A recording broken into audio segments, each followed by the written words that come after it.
రంగారెడ్డి జిల్లా కొమరవెల్లిలో మల్లికార్జున స్వామి జాతర బ్రహ్మోత్సవాలు కొనసాగుతున్నాయి. లష్కర్ కావడంతో భక్తులు మల్లికార్జున స్వామి దర్శనానికి తరలివస్తున్నారు. దీంతో కిలోమీటర్ల మేర వాహనాలు బార్లు తీరాయి. దూర ప్రాంతాల నుంచి రావడంతో సరైన వసతులు లేక పార్కింగ్ ప్రదేశాల్లోనే మొక్కులు సమర్పిస్తున్నామని అంటున్నారు భక్తులు. ఆలయ అధికారులు స్పందించి దర్శనానికి వచ్చే భక్తులకు సరైన ఏర్పాట్లు చేసి భక్తుల ఇబ్బందులను తీర్చాలని కోరుతున్నారు.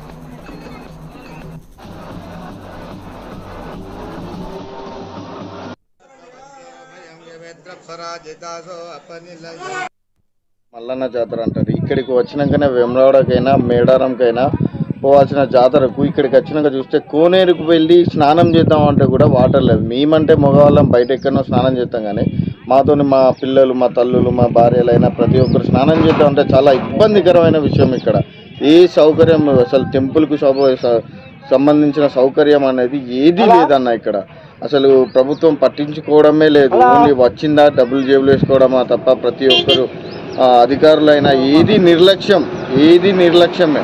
పోలీసుల దగ్గరికి పోతే మాత్రం కొట్టడం మాత్రమే. అసలు వెహికల్ ఒక కిలోమీటర్న్నర బ్యాక్ సైడ్ నుంచి వెళ్ళే ఏది అయినా వాళ్ళకి సంబంధించిన వెహికల్ లోపడి పోవడం, మిగతా వెహికల్ మాత్రం బయటనే ఉండడం అన్న.